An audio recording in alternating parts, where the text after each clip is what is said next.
On July 12, 2016, a small nation stood its ground against the superpower and prevailed.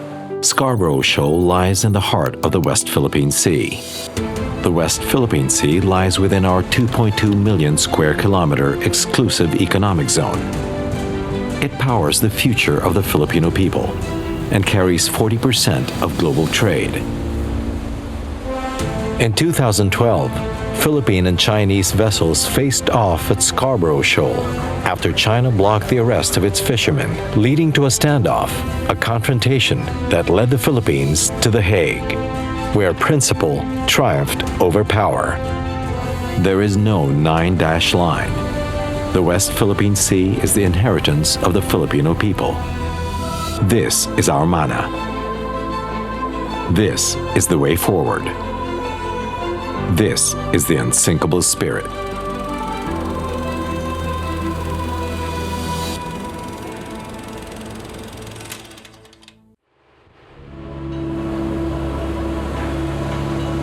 When the standoff at sea reached its breaking point, the Philippines chose justice over violence, carrying its fight from the Scarborough to The Hague, because the Filipino believed the rule of law could stand against any superpower.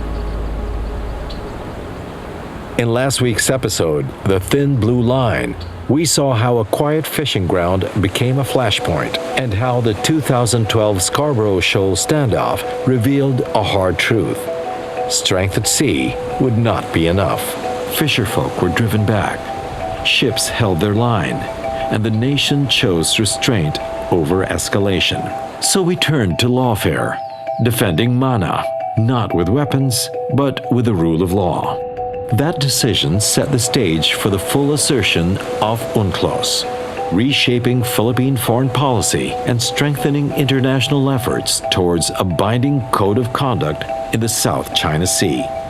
In 2013, the Philippines brought its case to The Hague, turning a maritime standoff into a battle of principles, where mana met lawfare, and a people's inheritance was defended not by might, but by the enduring power of justice. Chinese Vice Minister told President Aquino, our Coast Guard vessels will stay there permanently. Yun nga yung nakakalungkot na noon, mula nung nagkaroon ng tensyon na gano'n. At tuwing pupunta ang ating mga mangisda doon, laging tinataboy. Ngayon po, tumabi po kami sa gilid ng bahura ng Scarborough para po mangawil po kami ng mga isdang bato. Ang nangyari po, sinundan po kami ng tatlong Chinese Coast Guard vessel po. Alis kayo dito, sabi po ng kapitan namin. Ay, hindi kami aalis to, sabi sa amin itong Scarborough kayo aalis, sabi po ng kapitan namin ngayon. Huwag tayo alis, sabi namin. Huwag niyo bunutin nila yung angklas, sabi ng kapitan. Pero sabi po ng Chinese Coast Guard, ganun, sabi niya, bumalagbag na po yung yung pong nila yung sa Chinese Coast Guard po. Para bang action na po sila na i-water cannon na po kami. Sabi namin, Kap, iyan natin yung angkla para baka mahirap na try tayong water cannon, baka may lulubog tayo dito. Diba kaysa didikit pa kami sa kanila, lalayuan na lang namin yung mga payaw na dapat pinapangawilan talaga ng mga mangingisda natin. Minsan nga hindi na talaga sila nagpupursige dun sa Scarborough na yan. Pupunta na sila sa south. Pumunta po kami sa tabi, sa batuhan po, sa bahura po. Nakita namin yung mga corals po, wala na talaga, ma'am. Pagpunta po lahat ng mga corals doon. Fisherfolk faced empty nets and livelihoods slowly eroded. Scarborough was not spontaneous, but a deliberate test of resolve. The Chinese seized the paracels from the South Vietnamese in 1974. After the Americans withdrew already from Vietnam, the Chinese Navy personnel who participated in that battle of the paracels later on told the story that they prepared for that battle for almost a year. In other words, they planned, they trained, they baited the South Vietnamese, they sent fishermen to fish there to be very prominent, but they were hiding already in the other islands. And so when the South Vietnamese went there to drive away the other Chinese fishermen, suddenly the Chinese Coast Guard vessels, Navy vessels appeared. They were prepared. PRRM has spent over 7 decades in rural development. We were biased in favor of farmers, and the fisherfolk told us, food is not just rice, it is also fish. The Philippines is more than 300,000 square kilometers of land. Our exclusive economic zone is 2.2 million square kilometers. We are the 15th largest fishing nation in the world. The Philippines is a maritime and archipelagic nation, or MANA. Mana natin ito. We must defend it. 2016 arbitral ruling is very helpful. It really gave a concrete decision that the Nanda's line has no basis. The EEZ, the 200 nautical miles covered by the EEZ of the Philippines, is ours. And we have sovereign rights to the claim islands that we have occupied. And our victory with the UNCLOS is mas naging knowledgeable yung mga sundalo nating na-deploy doon. Mas lalong napatatag yung assertion natin na atin talaga to. You go to the Freedom Land. Freedom Land, that's the Kalayaan Island group. Pag-asa is about 40 hectares. It's the biggest island in the Kalayaan Island group, which we call Kalayaan now, Kalayaan Municipality. So it's much better if we're going to talk, we talk all together. And that's what happened during the 2002 Code of Conduct. It's a multilateral agreement among the claimant countries. I hope this can be settled through diplomatic means. Though we are happy that we now have the UNCLOS ruling, which is to our advantage, I don't think China will give up their claim or recognize the UNCLOS ruling. Let them know that this has been ours ever since, that the Marines have been there ever since. We never left that area. And we hope now that it has gained international attention, they should be proud that we called Filipinos fighting for their own sovereignty and territory. We are here to ensure that the people can live freely without any harassment, be it internal or external. West Philippine Sea is ours. It is our future, so we have to defend it. It's all about the Filipino people being first. The 10th year anniversary of the victory of the South China Sea arbitration. The Unsinkable Spirit. Atin ang West Philippine Sea. This is our mana. This is the way forward. This is the Unsinkable Spirit.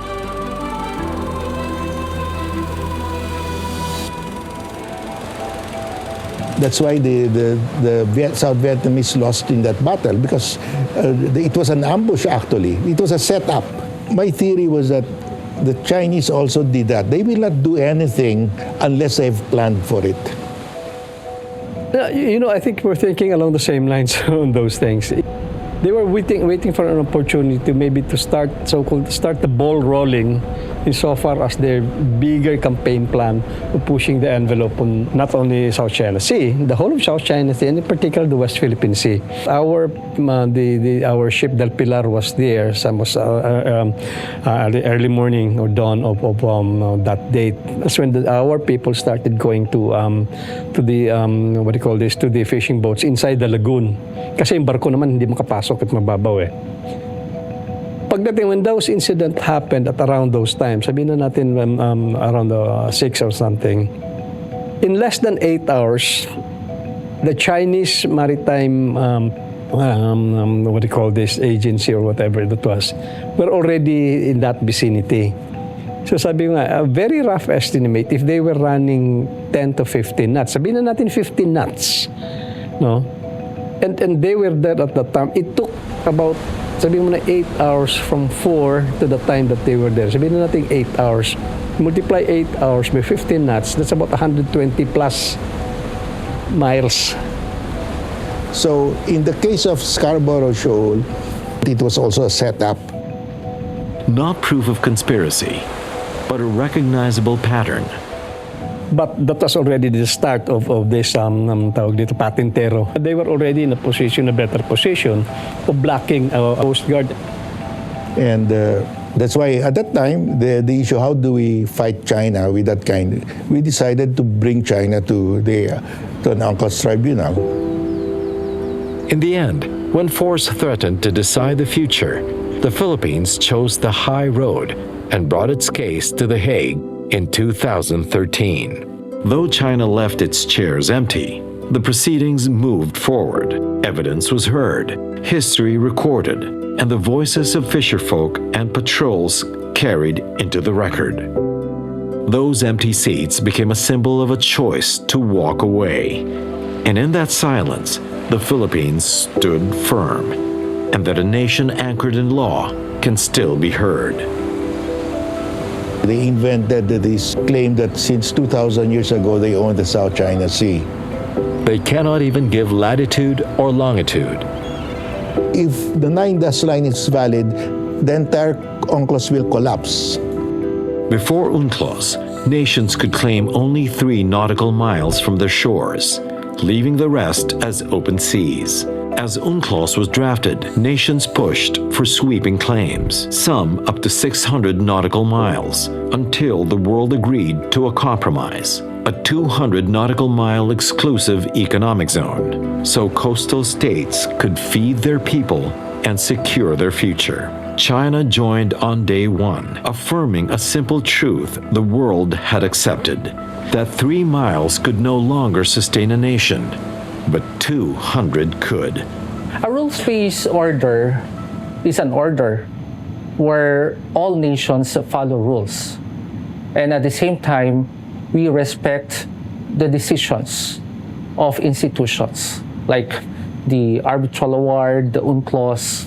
Those are created by members of the United Nations, in which, of course, in the United Nations Security Council, you have big powers like the United States, China, Russia, France, and the United Kingdom, who have the same perspective on how they should be looking at the world system. It was one of the first treaties that China joined on day one.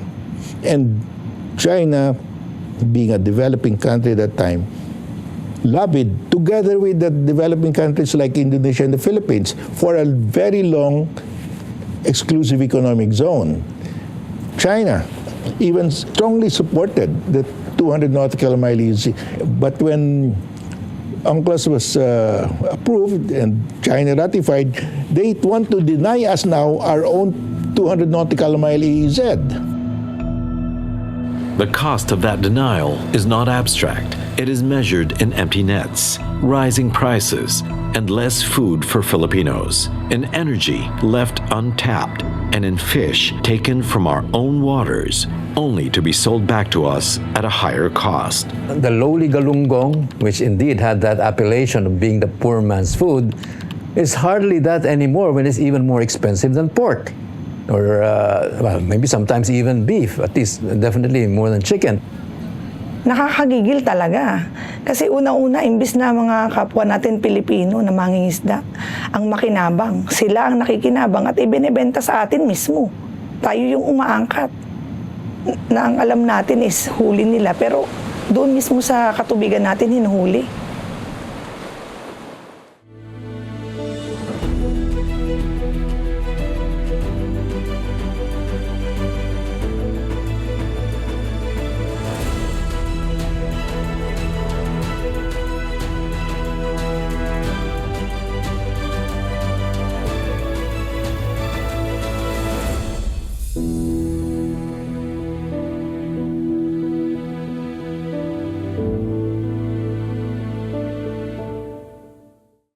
Energy powers our economy, our homes, and our future. But with rising fossil fuel costs, environmental challenges, and increasing energy demands, the Philippines must look to more sustainable solutions. The Philippines ranks 105 out of 120 countries in the Energy Transition Index, lagging behind its Southeast Asian neighbors. But despite this, the country is making progress. Renewable energy now contributes 50.2% to our energy mix, and new technologies are opening doors to marine-based energy sources. The ocean holds vast, untapped potential for clean energy. Marine energy technologies, such as offshore wind, tidal, and wave energy, offer a predictable, resilient, and sustainable power source for coastal and island communities. In 2023, ocean-based power generation contributed 96.99 million pesos to the blue economy, supporting thousands of jobs and expanding clean energy access. Offshore wind farms in Ilocos Norte, Guimaras, and Mindoro are already making an impact, with the potential for offshore wind farms to generate 178 gigawatts in the future. The United Nations Sustainable Development Goal 7 calls for affordable, reliable, and sustainable energy for all. Global partnerships and investments are driving innovation in renewable energy, including marine energy solutions. The Philippine government is taking action. Under the National Energy Efficiency and Conservation Plan, the goal is to achieve 35% renewable energy by 2030 and 50% by 2040. This includes streamlining renewable energy projects, encouraging international investment, and establishing a green energy market to promote clean power alternatives. By investing in marine energy, offshore wind, and sustainable technologies, we can reduce dependence on fossil fuels, protect our environment, and power a cleaner, more resilient future. The future of energy is here. Let's harness the power of our oceans and drive sustainable progress together. This is our manna. This is the way forward. This is the Unsinkable Spirit.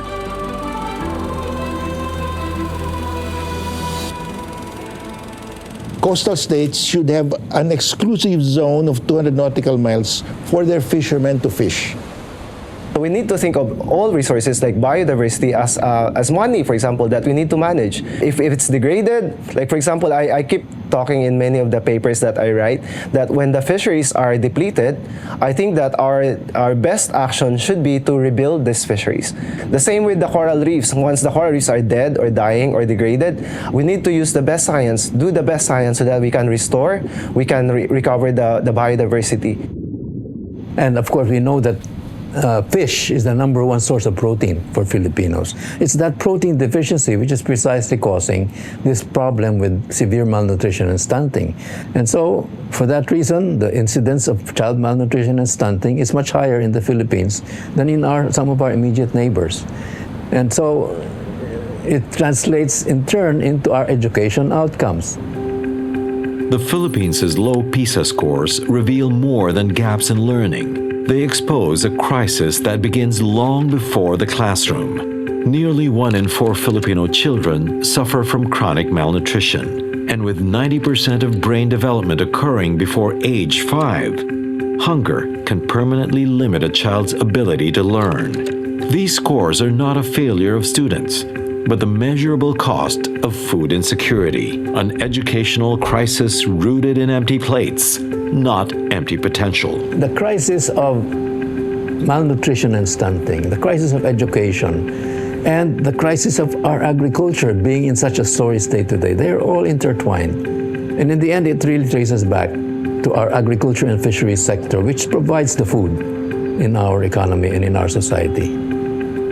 The Scarborough Shoal incident was more than a maritime standoff. It was a trigger. Blocked waters meant empty nets and rising hunger. In a nation that depends on fish for protein, the same denial of access stalled offshore energy exploration, deepening reliance on costly imports, and turning a crisis at sea into a broader national struggle over food and power security. The Filipinos and the Vietnamese have a much longer history of cooperation. Sa pangingisda namin noon kumpara sa ngayon, noon kasi May mga nakakahalubilo kami ng mga ibang lahi katulad ng mga sa Vietnam pag pumapalawad kami dyan sa West Philippine Sea. Sa Scarborough, napakalaya talaga dyan. Makakita kami ng ibang lahi, sama-sama lang talaga dun sa area. Wala po kaming nakita na nambubuli sa amin. Maliban sa mga nangyari noon sa mga China na talagang mula nung nagkaroon ng tensyon at nagkaroon nga ng standoff dahil doon sa mga ganong pangyayari. What we need is to create this kind of it's really a patient and persistent heroism. Yung mensahe ko lang sa gobyerno na gusto ko lang na may paglaban nila para sa mga kabataan na mayroon pang generation na mangingisda, na mayroon pa silang maasahan na hanggang sa paglaki nila, marami pang makukuha ng isda. Laban lang po tayo, ma'am. Walang bitawan. Atin to eh. Atin po yung Scarborough, ma'am. Laban lang, ma'am, habang may buhay.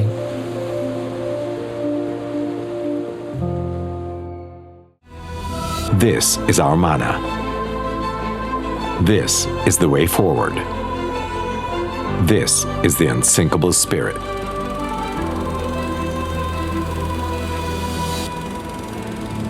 What began at sea became a national crisis, linking food insecurity, malnutrition, and a growing power crisis into one shared consequence because of the conflict.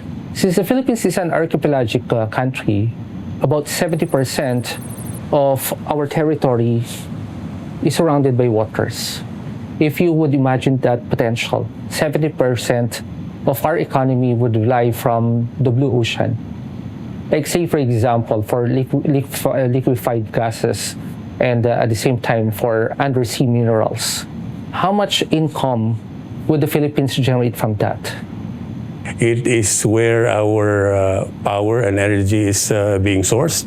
It's also where our internet service that provided to us, it goes underwater. A lot of other things that we practice in daily living, it's connected with maritime. In the Supreme Court of the Philippines landmark ruling, Sagisag versus Executive Secretary, they nullified the joint marine seismic undertaking between the Philippines, China, and Vietnam, and restored full Philippine control over resources within its exclusive economic zone. In 2024, drilling led by Prime Infrastructure Capital Incorporated struck new gas within the Malampaya gas field service area, extending the life of the country's only producing gas field, while the much larger Reed Bank holds the potential to power the nation for generations, if the resolve exists to utilize it. Depending on the final strategy that the Philippines will adopt for this gas that we have, potentially, it could mean that 70 to 90% of our energy needs do not have to be imported anymore. The Philippines is the third country that has most expensive electricity. If we explore and exploit the resources in the West Philippine Sea, say for example, that would help us in our energy security for like 90%. Like in the West Philippine Sea, of course, the reason why it is being contested because of its potentials in liquefied gas and oil. So if you own your own gas, and assuming you can deliver that gas either through a floating LNG or eventually through a pipeline, I don't know what they'll use, you should easily be able to bring it down to 6 to 7 pesos, 5 to 6 pesos, more or less, on the generation rate. Methane hydrates are the fuel of the future. China has estimated that the methane gas in the South China Sea can fuel the Chinese economy for 100 years. Pag hindi natin masisecure, hindi natin ma-develop din. But how valuable is Scarborough Shoal to the Filipinos is that majority of the fishers use this as fishing grounds. Like the coral reef is the most diverse system on the planet. Yung dati-rati na halos sa lahat ng matapakan mo sa ibabaw ng mga corals ay may mga taklobo, pero sa ngayon siguro baka wala na po tayong halos makita. The harvesting of giant clams was one of the violations cited in the case. in our oceans. It's a source of the food that we eat on our tables.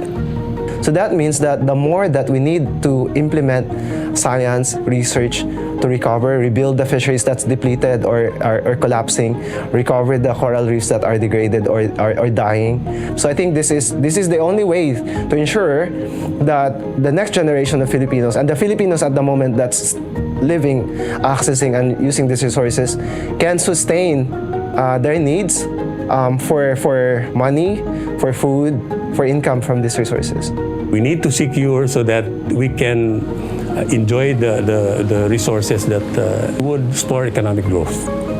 It is the Philippines that should be given the jurisdiction to manage and have accountability of all these marine resources. There should have been a master marine spatial plan for development, which will include the designation of reserves, the designation of fishing grounds, the designation of exclusive zones for research, exclusive zones for increasing the productivity of fisheries, nesting grounds. Exercising sovereignty and sovereign rights in the West Philippines is interconnected with the blue economy. The Blue Economy Framework Act actually creates that council, creates the institutional agency or instrument in government to make sure that we have appropriate blue economy planning. As the fight for maritime rights unfolded, Francisco Benitez, now Director General of TESDA, authored the Blue Economy Act to transform sovereignty into opportunity. Ipasa na ho sana nila ang Blue Economy Framework Act. As reefs were destroyed and fish disappeared, environmental loss became economic loss, and that deepened into national insecurity.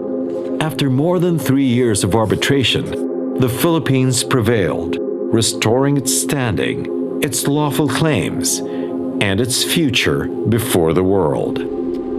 We would have walked into an ambush, sailed into an ambush. It's good that we exercise restraint, and instead of sending our Marines to Scarborough Shoal to retake our Scarborough Shoal, we sent our lawyers to The Hague to invalidate the 9-dash line, and we won a great victory. The case of Magallona, the archipelagic baselines which I penned, I knew that we would win. We questioned the validity of the 9-dash line, because the 9-dash line is clearly against UNCLOS. I said, it's so contrary to UNCLOS, it violates UNCLOS that the tribunal will have no choice but to declare it void. It cannot be a basis for claiming maritime zones. I was happy. I was glad that we are on the side of the law. And it gives our troops legal basis to also fight for our country. China chose not to appear, but absence does not halt justice. Now we are on a higher legal as well as moral ground to implement. It made life for the Navy easier. The Philippines became champion of this international law. A small country with the support of a lot of nations cannot be easily be conquered. Because of the ruling, powerful navies now sail the West Philippine Sea. You know, getting the majority support of the whole world is already a victory for us. We know that most of the people of the world are indeed on our side. The ruling did not push China out, but it prevented China from pushing everyone else out.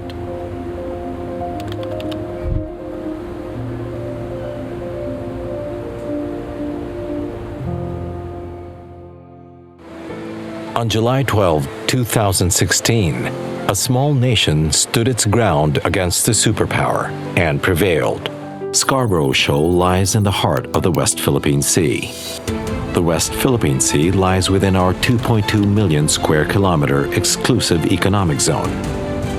It powers the future of the Filipino people and carries 40% of global trade. In 2012, Philippine and Chinese vessels faced off at Scarborough Shoal after China blocked the arrest of its fishermen, leading to a standoff, a confrontation that led the Philippines to The Hague, where principle triumphed over power. There is no 9-dash line. The West Philippine Sea is the inheritance of the Filipino people. This is our mana. This is the way forward. This is the Unsinkable Spirit.